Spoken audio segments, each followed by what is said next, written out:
There is impending crisis in Nigeria's power sector that may see Nigerians thrown into darkness for a long period of time. Power generation companies are threatening to shut down electricity generation across the country if the federal government fails to call the Nigerian bulk electricity trading company NBET to order. Executive Secretary of GENCOs, Joy Ogaji, says they're being owed over ₦1 trillion by NBET and that this has made it difficult for them to pay their gas suppliers. She says the bulk electricity trading company has failed to honor the agreement it had with them and has instead constituted itself a regulator. In September 2019, NBET had directed all terminal GENCOs to submit their board approvals, affirming commitment to pay 0.75% administrative charge on all collated and submitted gas and transportation cost invoices to the CBN for payment.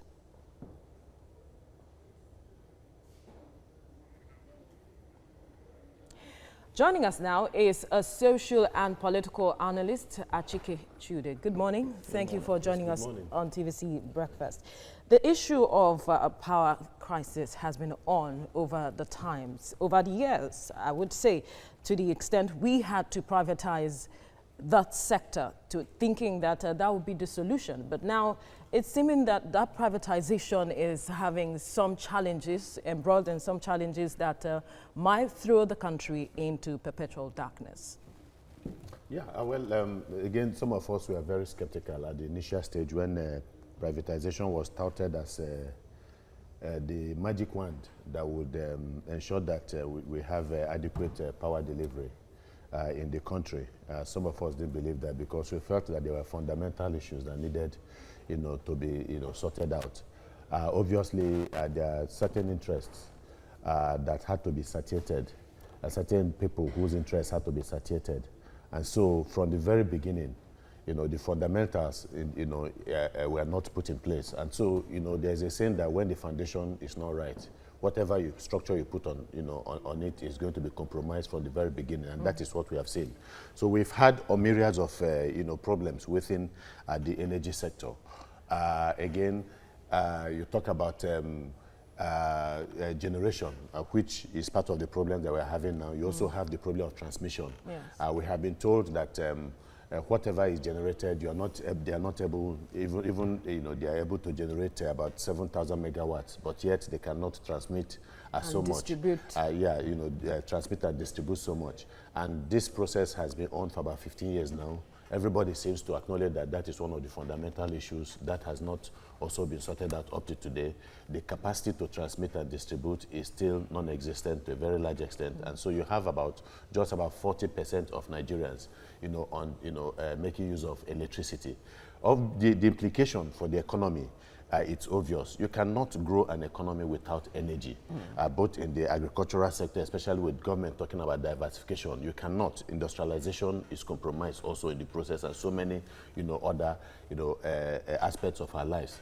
Now we have had issues between the GENCOs, the DISCOs, yes, and all of that, those transmission and all of, So, and this is just one of the myriads of problems that we also have. Obviously, the bulk purchasing, company is charging so much, the generating companies, and they are saying that it is prohibitive. Okay. They cannot already, there's so much money being owed them, they are not able to meet up with the obligations, and so why impose extra burdens on them? And besides, you also have the issue of workers also threatening action over some industrial disagreements that they have.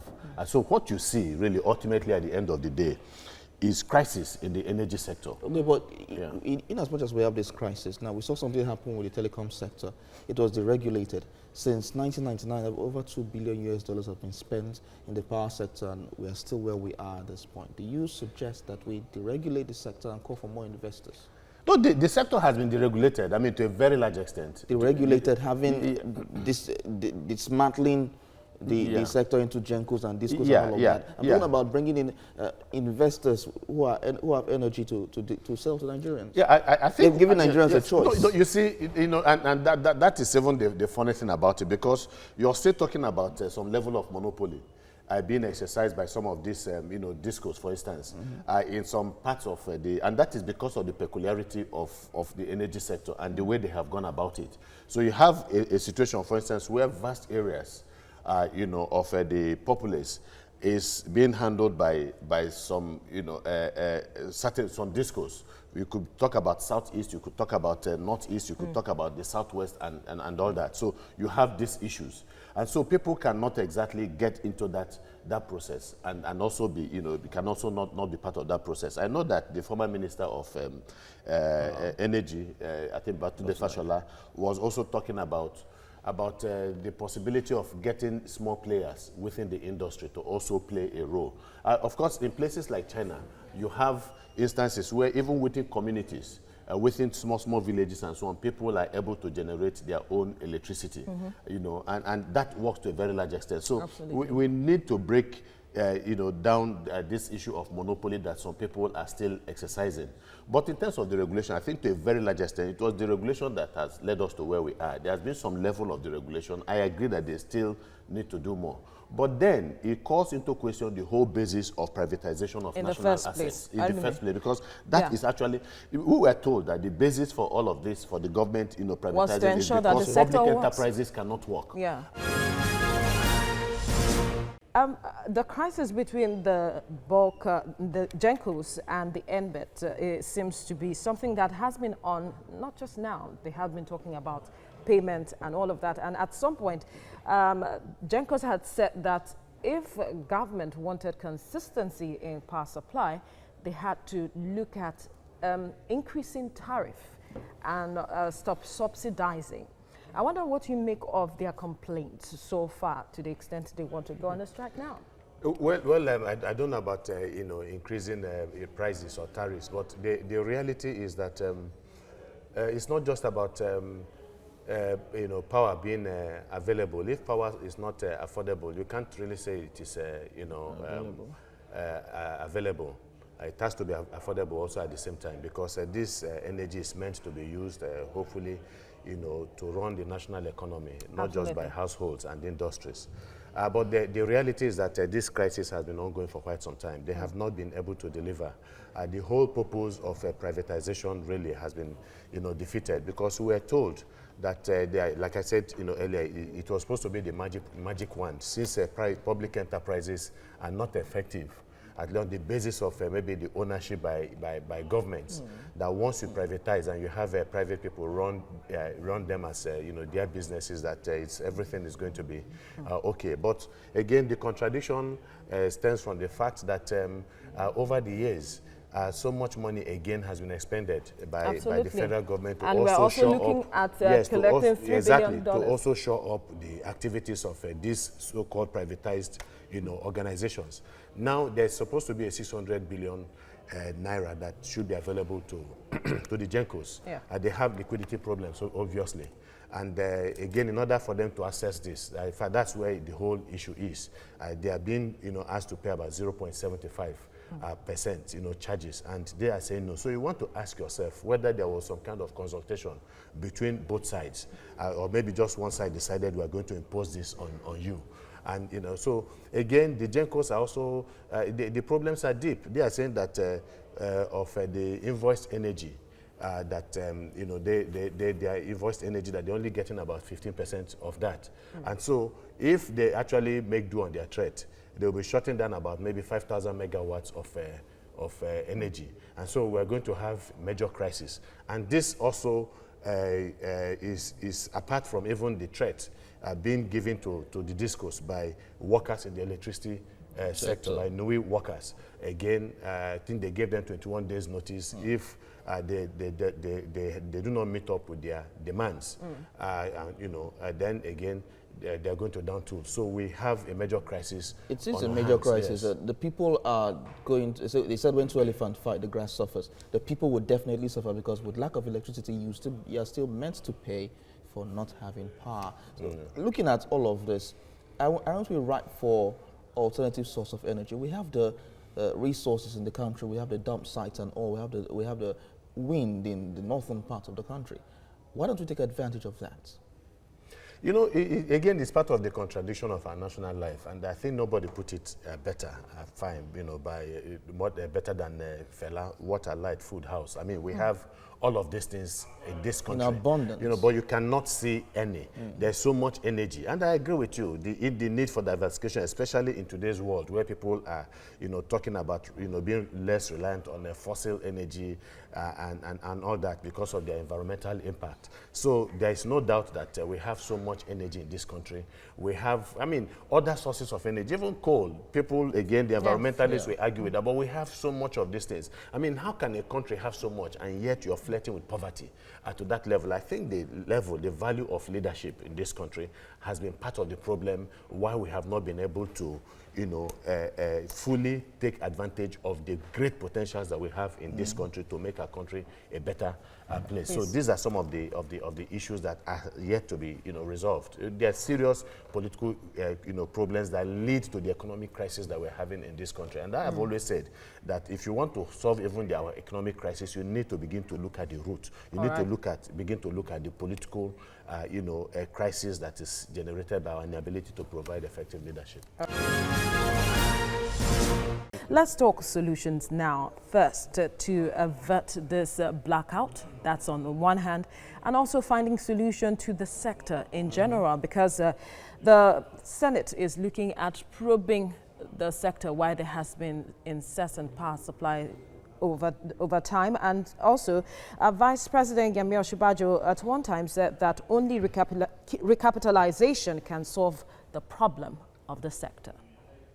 Yeah, well, obviously, the arguments from either the GENCOs, the DISCOs, has been about the need to recapitalize, the need to increase the tariff. Of course, DISCOs have told us several times that they are going to go aground if they are not allowed to increase tariff. But from experience, we know that it doesn't, you know, solve issues because there are major socio-political, socio-economic contradictions. And if these contradictions are not taken care of fundamentally, you're going to keep on increasing tariff till we get to another level where you also have to increase until the people become completely disillusioned with the whole infrastructure. Now, the way I see it again is this. I think government finds itself in a very difficult situation and has opened itself to all kinds of blackmail by the companies involved in this, in this sector. DISCOs up to today, this moment, they have given the DISCOs about 1.2 trillion naira. Now they are about to give another $600 billion to the GENCOs and all of. So these are some of the issues that they are struggling with. Yes, they talk about capitalization, and then they have this roadmap, this plan to increase the quantum of energy in this country to about 10,000 megawatts, and 15,000 and 25,000 megawatts. Obviously, that has become a pipe dream because they're even struggling to generate the normal, 4,000, 5,000 megawatts. Yeah. So I think, again, that they need to open up the space even more. Though there's also that thinking from the other side, too, that since they have not been able to deliver, they should be giving back. The federal government should be able to take these companies back. And that once you give it back to public, it becomes a public under the public ownership scheme. That they will be able to do far more than they have done, because as privatized enterprises, they have not they have put in so much money and they are not getting anything out of it. So I believe really that they need to open up the space. When you they say need open to be up able the space, to, yes. What, can you explain? Because like I just told you, the other time, what China has been able to do, where you have small communities of maybe 10,000, 15,000 people come together, and with the help of the government and then the private sector also, and then they're able to generate, sufficient, capacity, energy capacity for them to be able to at least make do. Specific to a particular area. Specific to a particular area. I think this is one way of doing that. And then the issue of monopoly. that some of the GENCOs are still enjoying. They must be able to break it. And I think the former minister also talked about it. How do we break the monopoly when they have been there all the while? They have the facilities, the infrastructure in place. So if private investors come in... Yeah, obviously, look, they are not meeting up with the expectations of the government. There was a promise. And so in spite of whatever complaints they have today, the reality was that they did a due diligence even before they took over this power infrastructure. So every other thing that we are seeing is just excuses on their part. Now we see that the National Assembly wants to probe this sector. I wonder how you think that they will do this to get a decisive or take a decisive action at the end of the day. Well, we've had all kinds of probes. I mean, it's one thing to probe. It's another thing, to get something out of it. So I'm not exactly very optimistic that something will come out of it. But the reality is that the probe itself will be able to bring out, a lot of things that have gone on, and the fact that they have been unable to actually, achieve what they were set out to achieve in the very first place. But the reality, I mean, lastly, is the fact that we need to do something critical. We cannot continue at this level, because if the government has maybe an economic projection, something they want to be able to meet up with, they cannot do that without sufficient energy in the country. It is key to national development. Absolutely. Achike Chude, thank you for speaking with us.